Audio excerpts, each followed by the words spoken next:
कोई भी transformation linear कहलाती है अगर उसके अंदर दो प्रॉपर्टीज होल्ड करें, T U plus V which is equal to T U plus T V. यहाँ पे u और v आपके डोमेन सेट के एलिमेंट्स हैं, इनका सम करें और फिर उसका इमेज देखें। u डोमेन सेट का एलिमेंट है, इसका अलग इमेज देखें, और v डोमेन सेट का एलिमेंट है, इसका अलग इमेज देखें और इमेजेस को ऐड करें, रिजल्ट सेम आना चाहिए। यहाँ पे डोमेन सेट के एलिमेंट्स को का सम करें और फिर उसका इमेज देखें। राइट साइड पे u का अलग इमेज देखें और v का अलग इमेज देखें और इमेजेस को ऐड करें, तो रिजल्ट सेम आना चाहिए। स्केलर को डोमेन सेट के एलिमेंट से मल्टीप्लाई करें और फिर उसका इमेज देखें। यहाँ पे पहले u का इमेज देखें और फिर उसको c से मल्टीप्लाई करें, इमेज को c से मल्टीप्लाई करना है। अगर रिजल्ट सेम आए तो ये सेकंड कंडीशन है। तो अगर ये दोनों कंडीशंस फुलफिल हो रही होंगी, the transformation is called linear. अगर इनमें से एक भी वायलेट करे तो ट्रांसफॉर्मेशन लीनियर नहीं कहलाएगी। इन दोनों प्रॉपर्टीज को हम कंबाइन भी कर सकते हैं कि T alpha x plus beta y या T alpha u plus beta v. X और वाई यहाँ पे डोमेन सेट के एलिमेंट्स हैं। इफ टी इज लीनियर तो यहाँ पे सम में ये सेपरेट हो सकती है, पहली प्रॉपर्टी को यूज किया है।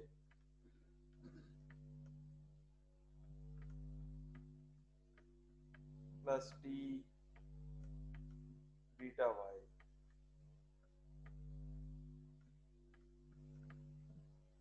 और सेकंड प्रॉपर्टी को यूज करें तो जो स्केलर है ये ट्रांसफॉर्मेशन से बाहर शिफ्ट हो सकता है। T C U which is equal to C times T U, तो सी बाहर शिफ्ट हो गया। यहाँ पे अल्फा स्केलर है तो अल्फा इस ट्रांसफॉर्मेशन से बाहर शिफ्ट हो चुका है, बीटा भी टी से बाहर शिफ्ट हो चुका है, because T is linear, second property hold करती है। तो बजाय दो प्रॉपर्टीज अलग अलग देखें, हम सिंपल से कह सकते हैं if T is linear transformation तो स्केलर इससे बाहर शिफ्ट हो जाएगा और ये टी वेक्टर पे ऑपरेट होगा।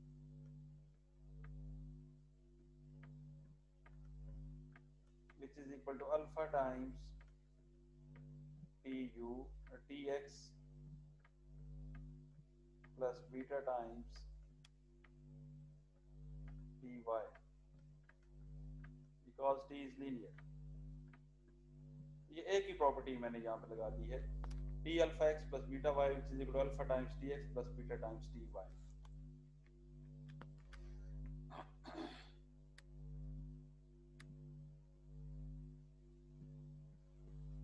अब अगर ये प्रॉपर्टी होल्ड करती है तो देखें जो हमारे पास टी जीरो, ये जो जीरो है ये डोमेन सेट का एलिमेंट है। अगर टी एक ट्रांसफॉर्मेशन है from R N to R M, if t is a linear transformation from Rn to Rm,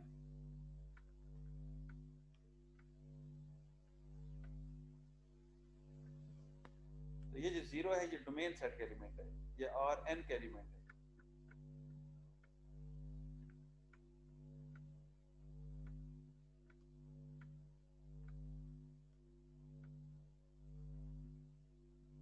अब देखना यह है कि जीरो का इमेज क्या है, क्या आएगा यहाँ पे। जीरो में ये लिख सकता हूँ जीरो इज इक्वल टू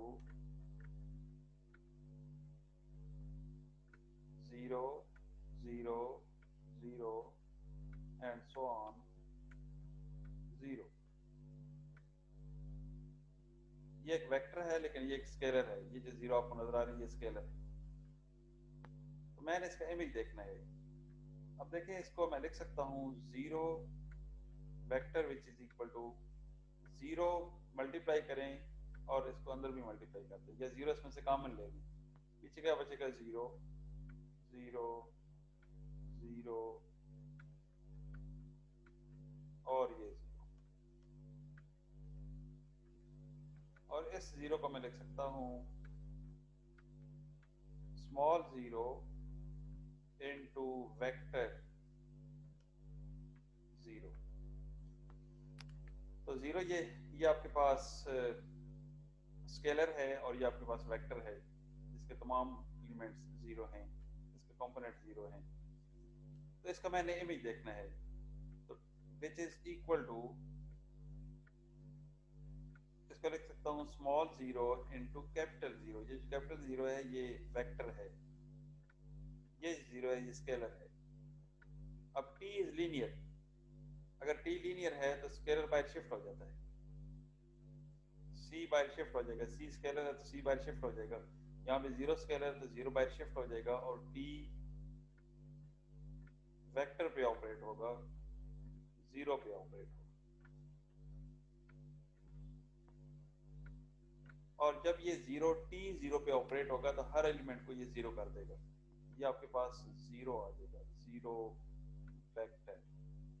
लेकिन ये जो जीरो वेक्टर है, यहाँ पे जो जीरो वेक्टर है that belongs to R M, ये आर एन का नहीं आर एम के एलिमेंट आएगा, इसके अंदर एम कंपोनेंट्स होंगे, this belongs to R M.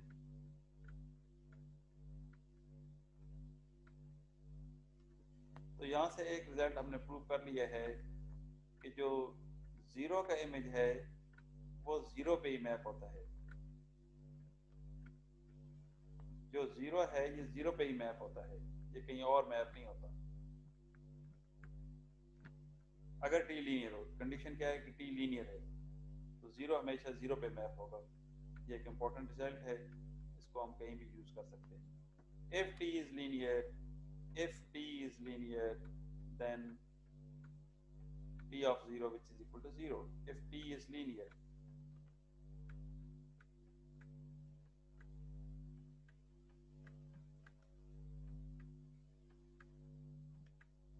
ये मैंने कहाँ पे प्रॉपर्टी यूज की, यहाँ पे यूज की है, t is linear। अगर t linear ना होता तो ये जीरो बाय शिफ्ट ना होता।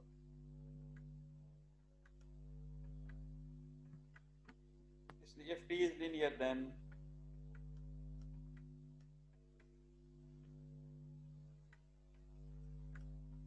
t0 which is equal to 0। ये एक इम्पोर्टेंट रिजल्ट है, हम यूज करेंगे आगे।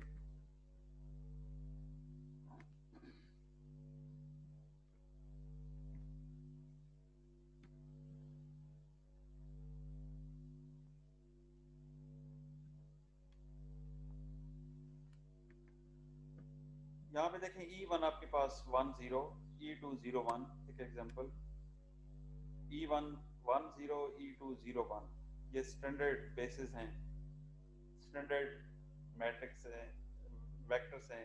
ये वेक्टर अलोंग x एक्सिस है और ये वेक्टर अलोंग y एक्सिस है, या ये वेक्टर E1 जो ये अलोंग x1 एक्सिस है और E2 vector along E2 axis है। y1 y2 आपके पास ये हैं 2 5 और -1 6, and R is a transformation from R2 to R2। ये जो T है this is a transformation from R2 to R2, ये R2 के एलिमेंट्स को R2 में कन्वर्ट करता है, और and this transformation is linear। जब ये T E1 पे ऑपरेट होता है तो रिजल्ट आपके पास Y1 आता है, और when T operates on E2 we get Y2। Find the images of 5 3 and x1 x2। हमने 5 3 का इमेज फाइंड करना है अंडर दिस ट्रांसफॉर्मेशन T, और x1 और x2 का इमेज भी फाइंड करना है अंडर दिस ट्रांसफॉर्मेशन T। लेकिन गिवन क्या है, E1 का इमेज आपके पास मौजूद है और E2 का इमेज आपके पास मौजूद है, इसको हमने यूज करना है। अगर E1 और E2 का इमेज आपके पास मौजूद हो तो आप 5 3 इसका इमेज फाइंड करें और x1 x2 इसका इमेज फाइंड करें।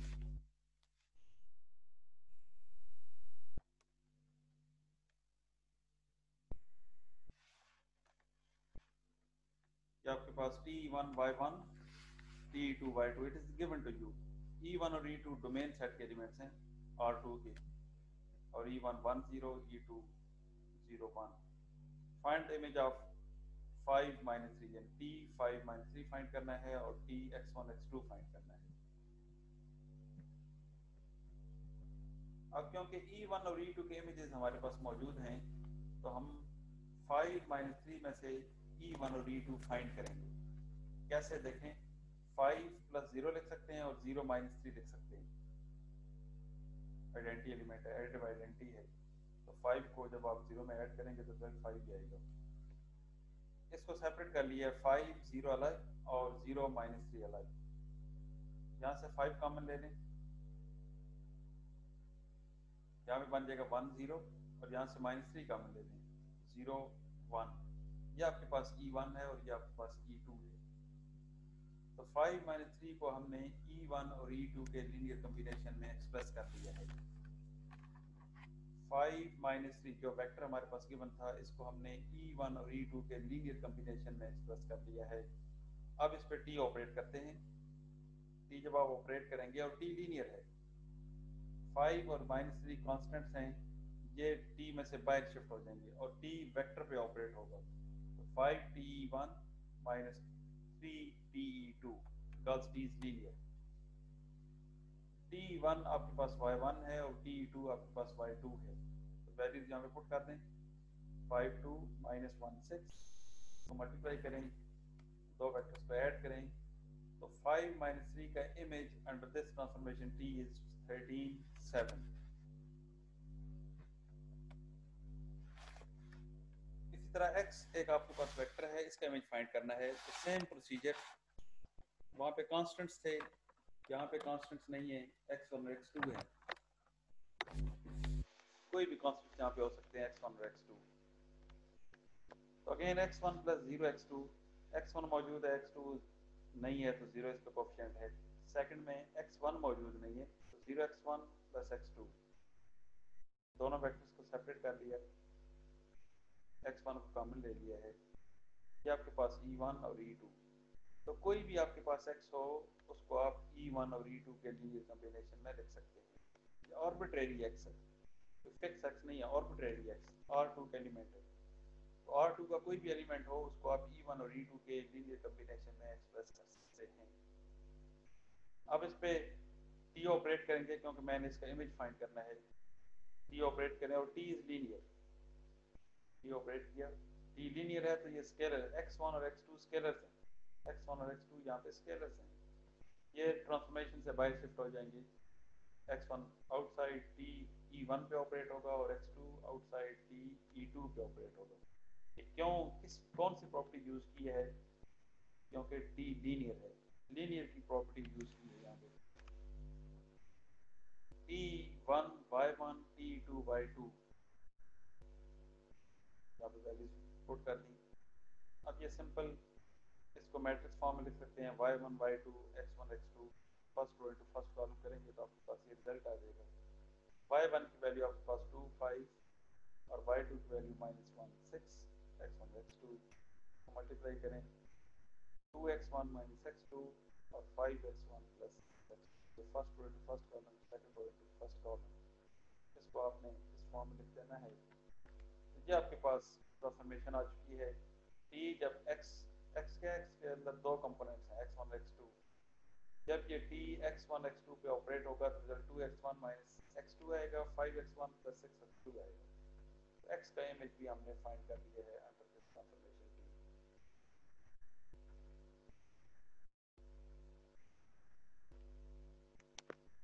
T। f आपके पास एक फंक्शन है from R to R। Calculus के अंदर हम ये फंक्शन पढ़ते रहे हैं, और f जब R के एलिमेंट्स पे ऑपरेट होता है तो रिजल्ट आपके पास mx प्लस b आता है, fx which is equal to mx plus b। Show that f is linear transformation when this b is 0।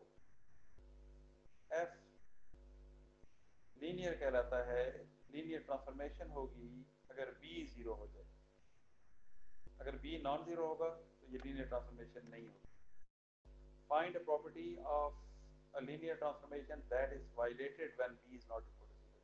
Second part में ये कह रहा है कि अगर b नॉन जीरो तो कौन सी प्रॉपर्टी को ये वायलेट करता है। और third, why is f called a linear function, why it is called a linear function। तो ये कैलकुलस के अंदर हम पढ़ चुके हैं कि ये लीनियर फंक्शन है, क्योंकि जब आप इसको ड्रॉ करते हैं तो आपको लाइन मिलती है, straight line. That's why it's called linear function. ये b नॉन जीरो हो, ये किस प्रॉपर्टी को वायलेट करता है? देखिए अभी आपने पढ़ा है कि अगर कोई लीनियर ट्रांसफॉर्मेशन हो तो जीरो का इमेज हमेशा जीरो आता है। यहाँ पे देखिए जब आप x के जीरो पुट करते हैं, f zero m into zero zero हो जाएगा, ये b रह जाएगा। अगर b नॉन जीरो है तो f zero non zero number पे मैप हुआ है, क्योंकि अगर लीनियर ट्रांसफॉर्मेशन होती तो ये जीरो जीरो पे मैप होना चाहिए था, क्योंकि यहाँ पे b नॉन जीरो है इसलिए जीरो का इमेज जीरो पे मैप नहीं हो रहा। तो इस प्रॉपर्टी को ये वायलेट करता है। Find a property of a linear transformation that is violated when b is not equal. कौन सी प्रॉपर्टी है? जीरो का इमेज जीरो आना चाहिए, क्योंकि जीरो का इमेज नॉन जीरो नंबर आ रहा है, इसलिए इस प्रॉपर्टी को ये वायलेट कर रहा है।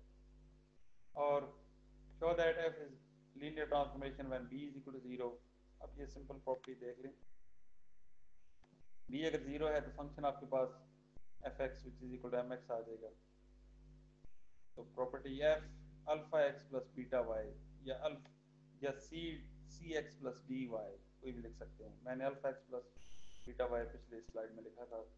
यहाँ पे C x plus D Y, C और डी आपके पास स्केलर्स हैं और एक्स और वाई कोई भी डोमेन सेट के एलिमेंट्स हैं। इस पे ऑपरेट किया एफ, एफ जब किसी एक्स पे ऑपरेट होता है तो scalar M into X into input, यहाँ पे जो स्केलर है, जो वेक्टर है, जो इनपुट है that is C x plus D Y, C x plus D Y that is input, यहाँ पे एक्स इनपुट है तो एम इंटू एक्स, यहाँ पे क्या हो जाएगा M into this one C x plus D Y, C x plus D Y. M को मैंने मल्टीप्लाई कर दिया, left distributive law of multiplication और एडिशन, यहाँ पे associative law of multiplication, commutative law of multiplication, again associative law of multiplication. तो C यहाँ से आउटसाइड, एम एक्स किसके इक्वल है? एफ एक्स के इक्वल है, और एम वाई किसके इक्वल होगा? एफ वाई के इक्वल होगा। ठीक है ना, एक्स है तो यहाँ पे एक्स आता है, अगर वाई होता तो यहाँ पे वाई आ जाता, तो एफ वाई है। This show that f is linear. तो लीनियर प्रॉपर्टी हमने ये पढ़ी है कि f c x plus D y होना चाहिए c into f x plus d into d into f y. So this is linear. तो एफ फंक्शन लीनियर ट्रांसफॉर्मेशन है अगर b जीरो हो जाए। यहाँ b जीरो हो चुका है और ये प्रॉपर्टी होल्ड करती है। When fx is equal to mx plus b and b is non zero, zero का इमेज फाइंड करें, ये b आ जाएगा और b नॉन जीरो है। This shows that f is not linear because every linear transformation maps the zero vector in its domain into the zero vector in the codomain. Zero का image zero पे आना चाहिए, क्योंकि यहाँ पे zero पे नहीं आ रहा, इसलिए ये ट्रांसफॉर्मेशन लीनियर नहीं है when b is not equal to zero. और why it is called linear function in calculus? f is called linear function because the graph of f is a line. जब आप y is equal to mx plus c, ये slope intercept form है, जब आप इसे draw करते हैं तो आपके पास लाइन बनती है। That's why it's called linear function. Show that these transformations are not linear. कौन सी प्रॉपर्टी है जो यहाँ पे वायलेट करती है? ये अब देखें, बहुत ही इजी है ये भी। सेकंड पार्ट तो बहुत ही इजी है, अभी हम कर चुके हैं। Why it is called non-linear?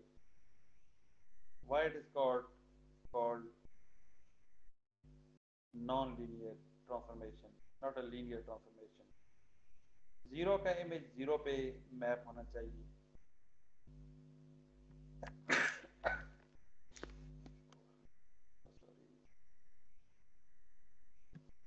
Zero का इमेज जीरो पे मैप होना चाहिए।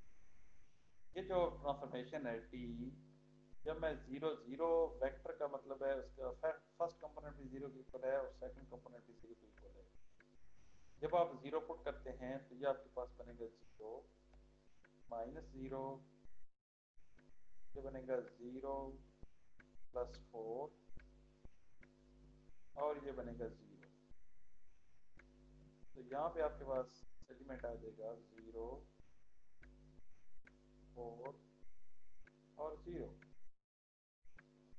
विच इज नॉट इक्वल टू 0।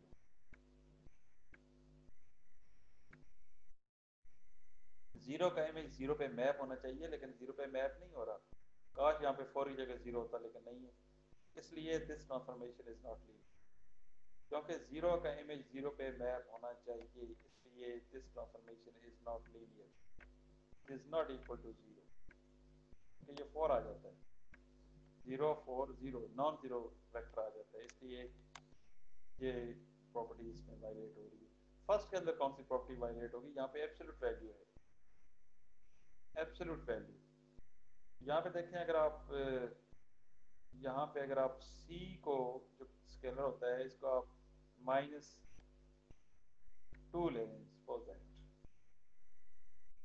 और x आपके पास यही है,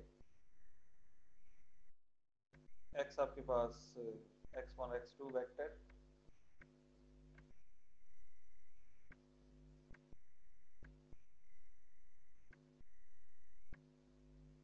अब आप इस -2 को x से मल्टीप्लाई करें,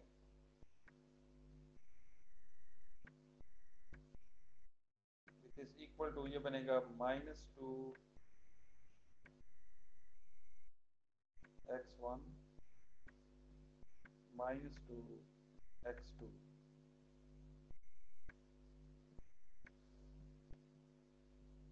अब इस पर t ऑपरेट करें, -2x,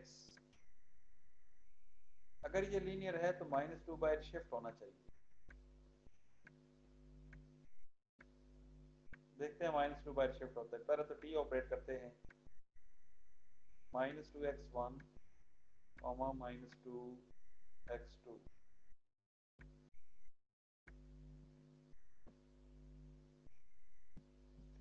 अब t देखें, t जब x1 x2 पे ऑपरेट होता है तो रिजल्ट क्या आता है? 4 टाइम्स x1 -2 टाइम्स x2, और कॉमा 3 टाइम्स सेकंड जो कंपोनेंट है यहाँ पे, उसकी एब्सोल्यूट वैल्यू लेनी है। ये डिफाइन है, t x1 x2 पे ऑपरेट होता है तो 4 टाइम्स x1। अब देखें, मैं ऑपरेट करने लगा हूँ, फर्स्ट कंपोनेंट क्या है? 4 टाइम्स x1 -2 x2,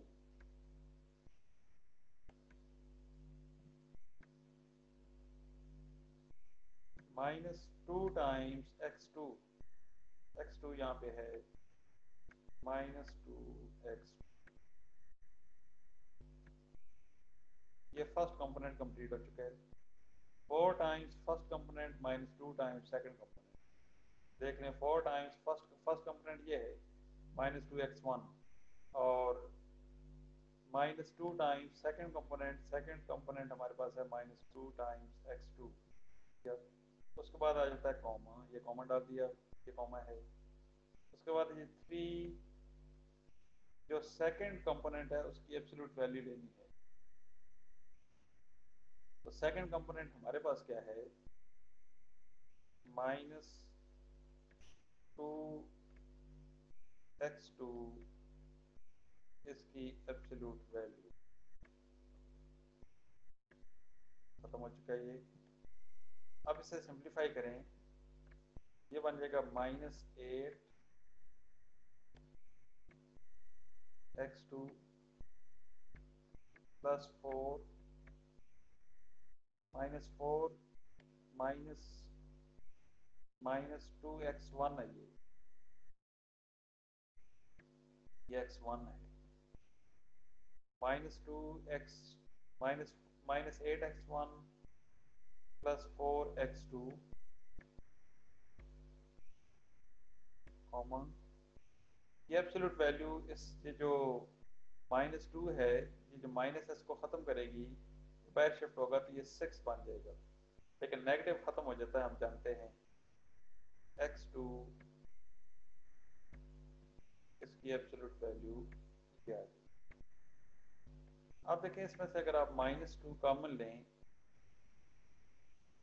अगर आप -2 इसमें से कॉमन लें तो ये बन जाएगा 4x1 -2x2, क्योंकि -2 कॉमन लिया है, कॉमा, यहाँ पे माइनस है ही नहीं, तो ये बनेगा -3 x2 इसकी एब्सोल्यूट वैल्यू। क्या ये इसकी इक्वल है? ये जो हमारे पास ट्रांसफॉर्मेशन है, क्या ये इसकी इक्वल है? ये ऐसा, ये माइनस यहाँ पे माइनस आ रहा है, यहाँ पे प्लस है, इसलिए -2 बाय शिफ्ट नहीं हो सकता। इसलिए ये -2 बाय शिफ्ट नहीं हो सकता, क्योंकि यहाँ पे माइनस आ चुके हैं। एब्सोल्यूट वैल्यू जो नेगेटिव यहाँ पे -2 था, उसको इसने प्लस कर दिया था, इसलिए which is not equal to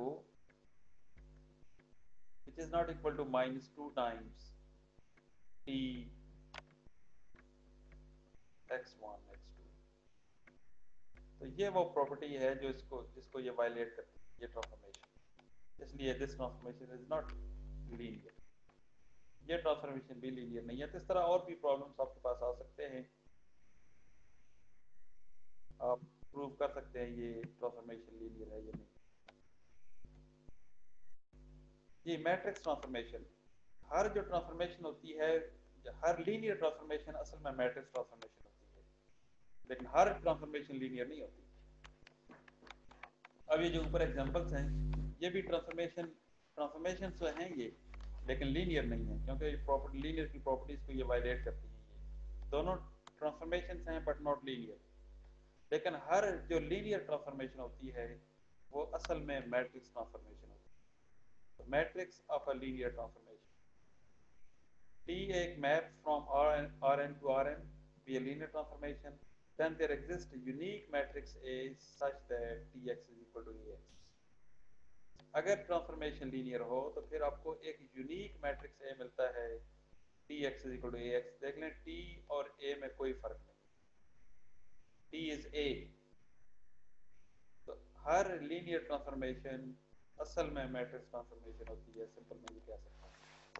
where A is equal to T1 T2 T3, जो x है ये डोमेन सेट के एलिमेंट है, सेट के एलिमेंट है, Rn के एलिमेंट है ये x, और E1 E2 En ये भी Rn के एलिमेंट्स हैं। E1 क्या होता है? फर्स्ट प्लेस पे 1 होता है, बाकी तमाम एंट्री 0 होती है। E2 सेकंड, ये जो 2 है ये ये प्लेस को शो करता है, ये सेकंड प्लेस है और बाकी तमाम एंट्री 0 है। सेकंड प्लेस पे क्या होगा? 1 होगा, बाकी तमाम एंट्री 0। अगर E3 लिखा हुआ है तो थर्ड प्लेस पे 1 है, बाकी तमाम एंट्री 0 है। En का मतलब क्या है कि nth प्लेस पे 1 है, बाकी तमाम एंट्री 0 है। तो E1 E2 En ये आपको नोन है, और ट्रांसफॉर्मेशन T भी हमें नोन है, ये लीनियर ट्रांसफॉर्मेशन है, तो T1 नोन है, तो T1 known, T2 known, Tn known.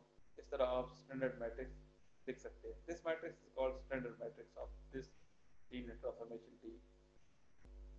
तो अभी इसको प्रूव कर लेते हैं, बहुत ही आसान है। कोई भी आप x Rn के एलिमेंट लें, ये Rn के एलिमेंट है, और इसको हमने सेपरेट कर लिया। x1 बाकी तमाम एंट्री 0 थी, तो उनके कोफिशिएंट्स को 0 कर दिया है। 0x1 0x2 0x3 x1 0xn में प्लस मौजूद है। x2 नॉन जीरो, यानी इसका कोफिशिएंट 1 है, बाकी तमाम जो वेरिएबल्स हैं उनका कोफिशिएंट 0 कर दिया है, and so on. xn 0x1 0x2 plus के साथ plus 0x3 and so on plus xn। अब अगले स्टेप के अंदर हम पहले कॉलम, ये जो x1 की टर्म्स हैं इनको अलग कर लेंगे, x2 वाली टर्म्स को अलग कर लेंगे, x3 वाली टर्म्स को अलग कर लेंगे, xn वाली टर्म्स को अलग कर लेंगे। फिर x1 इसमें से कॉमन ले लेंगे, x2 सेकंड में से कॉमन ले लेंगे, x3 थर्ड में से कॉमन ले लेंगे, और जो xn है ये n जो लास्ट वेक्टर आएगा उसमें से कॉमन ले लेंगे। देखें, सेपरेट कर लिए, x1 कॉमन ले लिया, x2 कॉमन ले लिया, x3 कॉमन ले लिया, क्योंकि x1 x2 x3 xn scalars है, ये कॉमन ले लिया। यहाँ पे देखें फर्स्ट प्लेस पे 1 है, बाकी तमाम एंट्री 0, इसका नाम E1। सेकंड प्लेस पे 1, बाकी तमाम एंट्री 0, इसका नाम E2। थर्ड प्लेस पे 1, बाकी तमाम एंट्री 0 E3, और लास्ट एंट्री 1, बाकी तमाम एंट्री 0 है, इसलिए इसका नाम है E1। अब इस पर टी ऑपरेट करेंगे। यहाँ से क्या शो होता है कि कोई भी एक्स हो, कोई आर्बिट्रेरी एक्स जो कि आर एन का एलिमेंट है, उसको आप E1 E2 En के लीनियर कॉम्बिनेशन में एक्सप्रेस कर सकते हैं। तो हर एक्स जो कि आर एन के एलिमेंट है उसको आप E1 E2 En के लीनियर कॉम्बिनेशन में लिख सकते हैं। अब इस पर टी ऑपरेट करेंगे और टी लीनियर है, applying T on both sides, T operate कर दिया। टी क्योंकि लीनियर है, x1 x2 x3 xn ये स्केलर्स हैं, तो टी जब इस पे ऑपरेट होगा तो स्केलर इसमें से बाहर शिफ्ट होंगे और ये वेक्टर पे जाके असर करेगा। तो t1 t2 t tn tn देख लें, ये x1 सेपरेट बाहर शिफ्ट हो चुका है, टी E1 पे ऑपरेट हो रहा है, x2 आउटसाइड E2 पे ऑपरेट हो रहा है, and so on, xn outside TEN पे ऑपरेट हो रहा है। कौन सी प्रॉपर्टी लगाई है कि T लीनियर है, इस वजह से इसको मैट्रिक्स फॉर्म में लिख लिया है। First row into first column, आपके पास रिजल्ट ये आ जाएगा, first row into first column, और ये आपके पास मैट्रिक्स है और this called standard matrix. A where A is equal to T1 T2 T and so on Tn, E1 E2 E3 En ये सब नोन है। अब देखें E1 E2 E3 En known है, T नोन है, इट मींस T1 नोन है, T2 known है, T3 known है, Tn नोन है। तो अगर आपने ट्रांसफॉर्मेशन कोई फाइंड करनी है तो आपने कुछ भी नहीं करना चाहिए, E1 नोन होगा। अगर सपोज करें ये जो ट्रांसफॉर्मेशन है R2 से R2 के एलिमेंट्स को, ये कोई ट्रांसफॉर्मेशन है जो कि R2 के एलिमेंट्स को R3 में कन्वर्ट कर, तो E1 क्या होगा, E1 होगा, E1 पहले तो डोमेन सेट के एलिमेंट्स होते हैं, E1 belongs to R2 and same E2 is also belongs to R2। तो E1 होगा क्या, पहले प्लेस जो फर्स्ट प्लेस है वहां पे 1 आएगा, बाकी तमाम एंट्री 0, इस तरह लिख सकते हैं, या वेक्टर फॉर्म ये है, वेक्टर फर्स्ट प्लेस पे 1, बाकी एंट्री 0 0, और E2 सेकंड प्लेस पे 1, बाकी तमाम एंट्री 0 है। ये हम खुद लिख सकते हैं, नो प्रॉब्लम। टी आपके पास नॉन होगा तो आप T1 फाइंड कर लेंगे, T2 फाइंड कर लेंगे, Tn फाइंड कर लेंगे, और ये वैल्यूज यहाँ पे पुट करेंगे, इस तरह आपके पास स्टैंडर्ड मैट्रिक्स आ जाएगा। इट मींस आपके पास ट्रांसफॉर्मेशन आ जाएगी।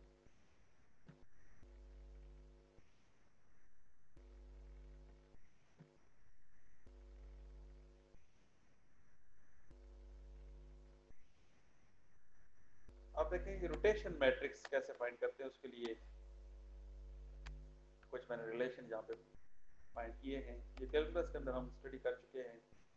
P एक पॉइंट है जिसके कोऑर्डिनेट्स x और y हैं, these are called the rectangular coordinates, और r थीटा, अगर इसी कोऑर्डिनेट्स को P के कोऑर्डिनेट्स को r थीटा में लिखते हैं तो that's called polar coordinates. Cartesian coordinates या रेक्टेंगुलर कोऑर्डिनेट्स कौन से x और y हैं, पहले अलोंग x एक्सिस मूव करते हैं, फिर अलोंग y एक्सिस मूव करते हैं, आप P पॉइंट पे पहुंच जाते हैं, तो आपके पास रेक्टेंगुलर कोऑर्डिनेट्स हैं। अगर आप O से डायरेक्ट P पे जाएं और ये एंगल फाइंड करें थीटा, तो ये भी यूनिक रिप्रेजेंटेशन है, इस P के कोऑर्डिनेट्स आ जाएंगे r थीटा। अगर P के कोऑर्डिनेट्स x और y हों तो O इज कॉल्ड ओरिजिन, और अगर P के कोऑर्डिनेट्स r थीटा हों तो this origin is called pole, pole होता है। फिर इनमें रिलेशन भी हमने फाइंड किया, x is equal to r cos theta and y is equal to r sin theta, that is the relation polar coordinates and Cartesian coordinates, जिसमें r x square plus y square square root होता है और theta tangent inverse y divided by x। अगर r 1 हो जाए, r कोई भी हो सकता है, जरूरी नहीं कि 1 हो, अगर 1 हो जाए तो x is equal to cos theta और y is equal to sin theta है। तो हम अगर P आपके पास पॉइंट है, ये आपके पास P पॉइंट है, इसके कोऑर्डिनेट्स x और y हैं, इसके कोऑर्डिनेट्स आप यूँ भी लिख सकते हैं, अगर ये डिस्टेंस आपके पास मौजूद हो और 1 भी हो सकता है, कोई और भी हो सकता है, और ये इंक्लिनेशन आपके पास थीटा मौजूद हो, तो फिर पी के कोऑर्डिनेट्स क्या बनेंगे, आर कॉस थीटा और आर साइन थीटा।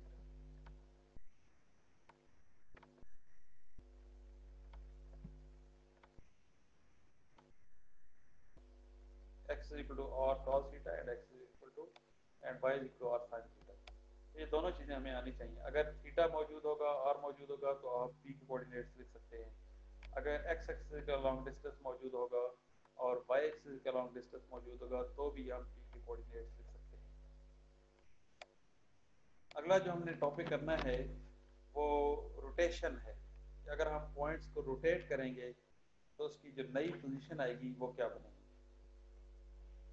लेकिन जो भी हमने स्टडी किया है, क्योंकि हम स्टैंडर्ड मैट्रिक्स फाइंड करना चाहते हैं, फंक्शन फाइंड करने का मतलब ये है कि हम स्टैंडर्ड मैट्रिक्स फाइंड करना चाहते हैं लीनियर अलजेब्रा में। ये आपके पास E1 है,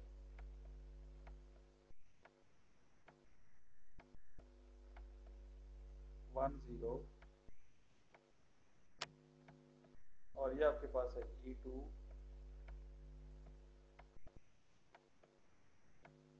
0 1। अब अगर आप इसे रोटेट करेंगे, इसको यहाँ पे फिक्स कर लें, इसे रोटेट करें, इन पॉइंट्स को रोटेट करें, यहाँ से और यहाँ से इसको पकड़ के रोटेट करें। रोटेशन में इसकी पोजीशन ये आ जाएगी। अगर 30 एंगल के साथ ये रोटेट हुआ है, ये जो एक्स एक्सिस है ये यहाँ पे आ जाएगा और वाई एक्सिस यहाँ पे चला जाएगा। ये एंगल वही है जो वहाँ पे मौजूद है। और जो E1 है इसकी पोजीशन यहाँ पे आ जाएगी और E2 की पोजीशन यहाँ पे आ जाएगी। ये असल में ट्रांसफॉर्म होके